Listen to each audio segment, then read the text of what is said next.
everyone, and my name is Rachel Davis. I would like to welcome you to the Pharmacy RPIW report out. So this week, as most of you will know, we've worked across the 2 acute sites to improve the flow of medicines which impact on the patient journey from admission to discharge. I'm now going to hand over to the rest of the team who are going to talk you through what we did during the week and what we achieved. Thank you. Hi, I'm Jan, and I'm just here to give you a quick background to the reason for our focus this week. So up to 26% of hospital readmissions are preventable and medication related, and as a pharmacy team we have an important part to play in reducing this and also in supporting flow within the organisation. We aim to provide the best care to our patients using the principles of medicines optimisation, which is a patient-centred approach which improves patient outcomes by aiming to understand the patient's experience, evidence-based choice of meds, ensuring meds use is as safe as possible, and making medicines optimisation part of our routine practice. We know from previous work done by the pharmacy team that, for example, only 13% of the whole discharge process is time spent on dispensing and checking of meds in pharmacy, so our focus needs to be on supporting the other areas of the patient's journey from the point of admission through to discharge.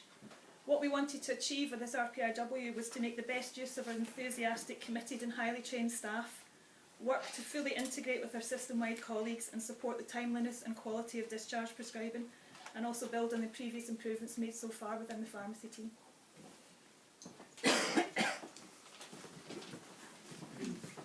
Hi, my name's Tim. So I'm going to tell you the 6 main targets that we set for the week. Firstly, there was a 15% reduction in waste by way of reduction of duplication, release in time and reduction in stock waste. Reduction in the delays to discharge prescriptions reaching the pharmacy department. Reduction in the time taken to process prescriptions to support the timely discharge of patients. A reduction in hospital readmissions due to preventable medication-related problems. A reduction in the time taken to complete medicines reconciliation process. And to increase staff engagement in staff improvement, service improvement. Hello, my name is Julie. What I'm just going to recap on is the 9 high-level improvements that were identified. There was hundreds of ideas from the entire pharmacy team, and that was absolutely brilliant. We spent a lot of time on Tuesday going through hundreds of little pink notes to actually theme the ideas, and as I say, we came up with 9 main themes of improvement.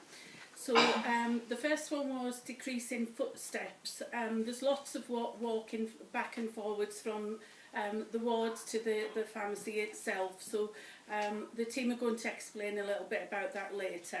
We had a look at medicines movement within the organisation, making sure that we have the right member of staff in the right place doing the right job. We also had a look at visual management of workflow, particularly how that relates to discharge workflow in the organisation. Where are my medicines? Communication with GPs, and pharmacy-led discharge, patient involvement and information, and farm outcomes. So the rest of the team are going to explain in a little bit more detail about those key improvement areas. My name's Lindsay. Initially, staff were invited to map processes, which are all on the wall up there. The yellow stickers indicate a step in the process. The green ones, decision points, and the pink is ideas for improving services. We then set about looking at how we were going to start to improve the service, and observations were done of the medicines reconciliation process, and we gathered data from both sites that looked at the time taken to complete medicines reconciliation and the problems that the pharmacy ward teams were coming up against. Hello, my name is Fiona. So during the course of the week we've used a number of Cumbia production system tools. We have learnt to look at value and waste differently. We have Used our observation skills and process mapped. We have used 5S to better organise work areas, and we are now using the PDSA tool to support our plans. Hello, I'm Tracy, and I'd just like to go through what we've done this week and what we've achieved. So as Julie mentioned, we started off with lots and lots of ideas and initiatives and suggestions. They were themed. A few of them were parked, and many were saved for looking at in the future. But we consolidated that down into 9 key themed projects. The first being strengthening communications to GPs out in the community, in particular promoting the benefits of patients bringing their own medication into hospital with them. Also to talk to our GPs to understand from their perspective what a good discharge form looks like, which will then enable them to improve the care plan and ongoing care for the patient.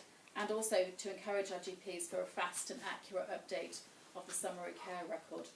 So what's been achieved within that project this week is some really good discussions with some of the ICC lead GPs, an audit of the discharge forms, and an audit of our nurse-led discharge data.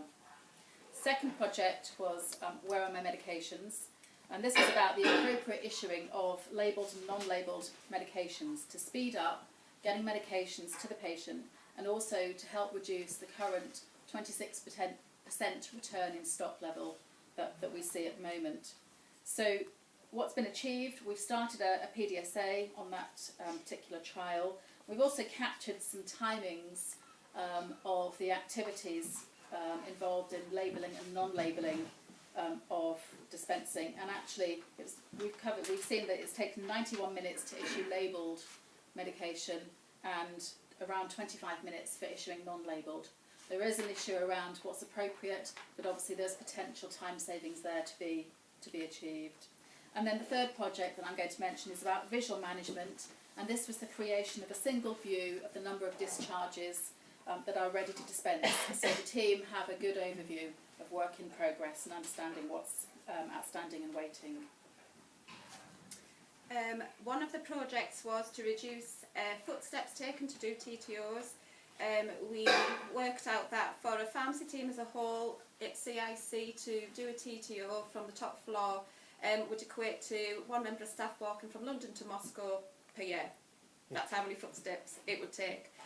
So we've set up a small satellite pharmacy stock cupboard on the 2nd floor to be used by a sample of 3 wards to reduce the number of footsteps taken and to enable more time to complete clinical tasks with the patient and to facilitate a quicker discharge time. Another project was pharmacy-led discharge. Sarah at the Whitehaven site has been speaking with the consultant to try and get this in progress. She has worked on Ward 4 at Whitehaven, and half the patients in Ward 4 from next week are going to have TTOs written by a pharmacist, and the other half are just going to carry on as normal, and they're going to compare the two to see if it is going to save time and see what problems they come across. So hopefully that'll go well. Another of the projects was the transfer of care around medicine, so that's from the point of discharge to a patient going back in the community. So it's bridging the gap and making sure there's better information being given from the hospital to community pharmacies, because at the moment there isn't any direct contact. Sarah has met with the Community Pharmacy Cumbria and Academic Health Science Network to discuss the best way of taking this forward. This will enable pharmacy to give, the community pharmacists to give an accurate and up-to-date information and resulting in fewer hospital readmissions. That's fine. There was a project done called Right People, Right Place. So this was to identify the highest technical level staff can work in their current role. It was highlighted by audits that pharmacists and technicians were spending a considerable amount of time doing tasks that could be done by another member of the team. Now, Irene in Carlisle, she'd done an audit that involved looking at the pharmacists and looking at the technicians. So, over a period of 6 hours to 32 minutes of looking at different pharmacists, the time spent with them doing the clinical pharmacy tasks was only 33.9% of the time. And then there was a project looking at the medicine management technicians, they were followed around for 3 hours and 7 minutes, and of that 3 hours 7 minutes, the time taken on the tasks that they should be doing was 41.7% of the time. So it just shows that time could be freed up if the member team was doing the work. Next one, patient involvement. So this was a project at the West Cumbria site, and it was looking at ensuring patient involvement regarding medicines is at a maximum. So they trialled several one-to-ones with patients, having counselling sessions, and they identified that it would contribute to a reduction in readmissions due to medication issues. What was highlighted that it really contributed to Medrex. Sorry, bear with me. It contributed to helping the Medrex because it was the counselling was done at the start of the patient stay. Next one we looked at was medication movement. So it was kind of introducing a system to deliver medication directly to the patient lockers from dispensary to prevent missed doses. So what we found out that we weren't having to interrupt nurses to deliver medication, so they could get on with their day-to-day tasks. And we also found out that it was getting medication delivered quicker to the patient, and so preventing their missed doses. So going forward, we're going to be looking at doing a more in-depth audit to see how much time is actually saved, but it was definitely getting the medication to the patients quicker. Okay, that's brilliant. I just wanted to mention before we exit was that for those of you familiar with the 7 flows of medicine, all of these projects that have been mentioned so far fit somewhere within one of those 7 flow themes.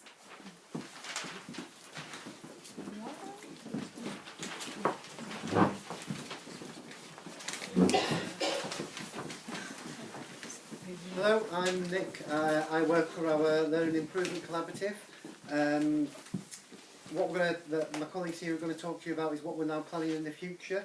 We'd like to thank, of course, the senior pharmacy team who've committed to helping our team members take these projects forward. And I'll now pass you over to Sarah, Erin and Lindsay. Hello, my name's Sarah. I'm one of the pharmacists at West Cumberland. So I'm just going to give you sort of a look to the future of what we plan to do with some of the projects that we've been doing. So for patient involvement, over the next 30 days we're going to have a look at which point during the patient's admission is it best to counsel them on new medications that they've been started on. So we're going to have a look at, is that at the point that the new medication is started, or is it more beneficial to do that at the end of discharge? So we'll have a look at that and analyse the data. We're going to use some patient feedback and hopefully make a decision going forward with regards to that. Pharmacy-led discharge. Next week I'm going to focus on Ward 4, working across A and B. I'm going to trial out using pharmacy-led discharge on just 4B and compare that using an audit tool with the discharges I'm going to do on 4A, and hopefully we'll get some results that will show that pharmacy-led discharge really does speed up that process. Transfer of care around medicines is a large project that we don't anticipate on being fully completed until March 2020, but going forward we're focusing on training, we're focusing on all of our pharmacy members having access to the referral service.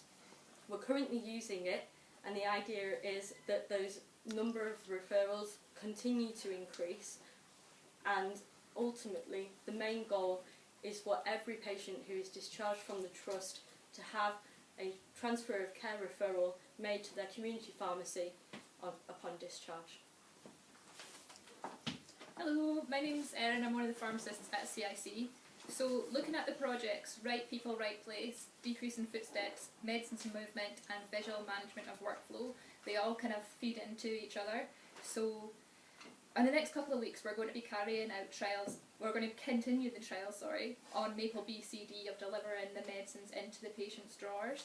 We're going to be setting up a discharge tracker using a scribe, and we're going to finalise and run a trial of ideal skill mix on a ward. We're also going to collect data on the time spent on discharges with and without the new stock cover that we've put in place.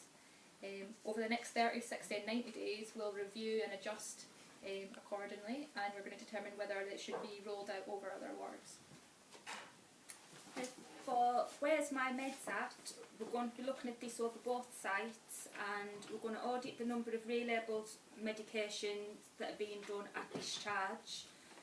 We're going to redesign the ward requisitions. We're going to look at remapping some of the processes and splitting up medications during meds rec for what may or may not be discharged with the patient. Once that's all done, we're going to set up new trials of processes once they're fully understood, and hopefully link that in with everything else that's being done. For the communication to GPs and primary care, we're going to collect some data on nurse-led discharges, speak to more GPs. I'm going to do some liaison with Sarah and her pharmacy-led discharge audit, and look at the communication between the acute and partnership trust. Thank you. Hi, I'm Danny, I'm a dispenser at West. So pharmacy is here to support patients throughout their stay, and a lot of our processes are invisible. Our involvement starts at admission with medicines reconciliation. This is a foundation stone upon which future decisions surrounding the patient's care are often made. The patient can be the best source for this, and they are integral to their own care, and they often don't know the significance to this.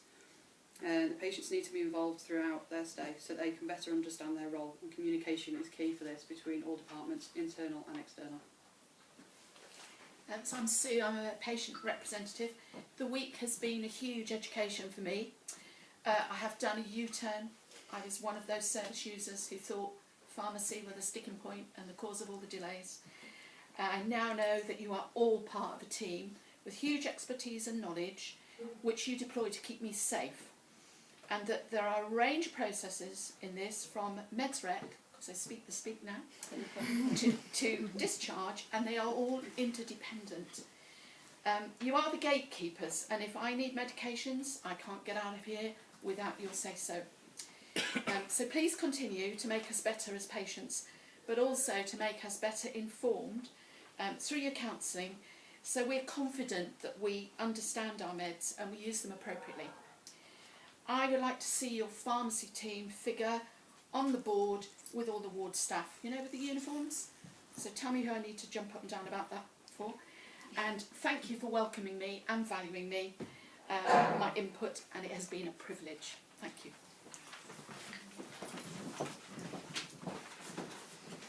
I'm Lydia, and I'm one of the CLIP team. We learnt that doing an RPIW across 2 sites provides a brilliant opportunity for staff from each site to learn about other colleagues' roles and the challenges each site faces individually. The positive aspect of this is that you can understand other people's roles, you can break them down, and then you can work on manageable chunks of them to see how that can improve your own role on your site. Given the opportunity to feed back their experience, some members of the team felt that if they had the chance to do the RPIW again, they'd have a staff member feeding back to the home teams face-to-face each day, as well as on posters and via email. People found it difficult to focus on a cross-site aspect when it was based. They felt as though they were based at one site throughout the week. The different ways in which both sites work was noticed, but it was very indicative of the type of medicines and the type of treatments each site's providing individually. Although some things won't ever work on both sites, it was important to notice that some things, although they're not happening the same on both sites at the moment, they could potentially work on both sites. We learnt that communication is key, and more reliable IT and support for the IT for the week would have made it easier on the whole. Taking the home teams with us was always at the forefront of our minds. Being able to go back to Carlisle helped part of our team to get the buy-in from the home team that were based there and to keep them on board. Working with them over the next 30, 60 and 90 days will help to keep that engagement, and it will help to continue the improvements.